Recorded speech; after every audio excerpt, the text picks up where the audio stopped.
In a sleepy little town where every house was neat and every garden was trimmed, one home stood out like a splash of sunshine.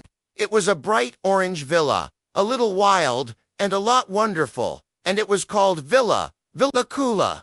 This was the home of a girl who was just as extraordinary as her house, Pippi Longstocking. Now, Pippi wasn't like any other girl you might meet. She had fiery red hair braided into two pigtails that stuck straight out, freckles sprinkled across her nose, and a smile that could light up the whole town. She wore one black stocking and one brown one, which is why she was called Pippi Longstocking. And the most peculiar thing, she lived all by herself. Well, not entirely alone. Her best friends were a mischievous little monkey named Mr. Nilsson, who often perched on her shoulder, and a gentle spotted horse that she kept on her front porch. Yes, right there on the porch. Pippi didn't just look different. She was different.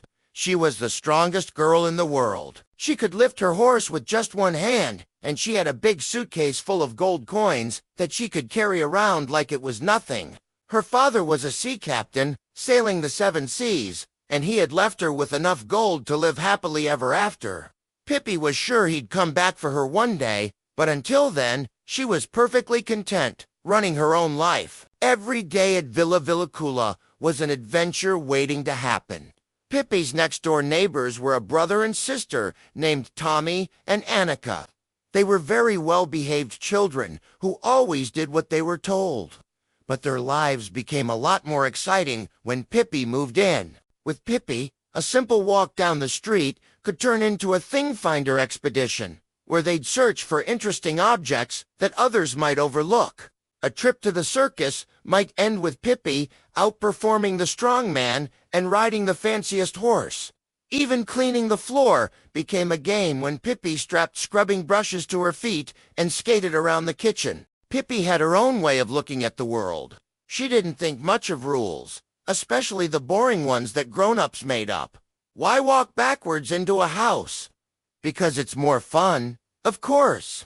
Why go to school if they only ask you questions you don't know the answer to? She believed that lying wasn't good, but telling tall tales and fantastic stories was one of the best things in life. She once told Tommy and Annika about a faraway island where children did nothing but eat candy all day. Was it true? With Pippi, you could never be quite sure, and that was part of the fun. Despite her wild and unconventional ways, Pippi had a heart of pure gold. She was incredibly generous.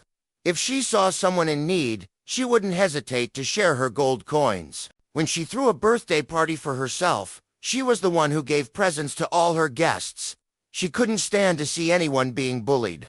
With her super strength and fearless spirit, she always stood up for the little guy, making sure that fairness and kindness won the day.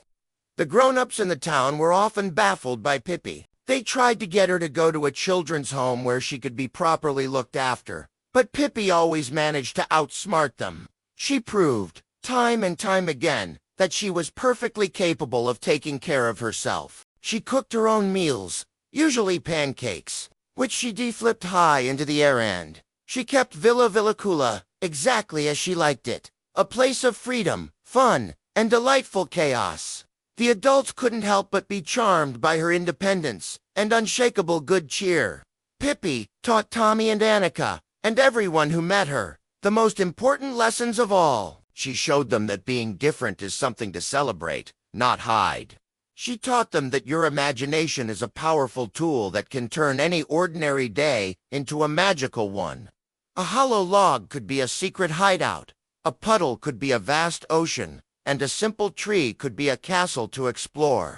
With Pippi, life was never dull. She showed them that courage wasn't about not being afraid, but about facing your fears with a laugh and a bit of silliness.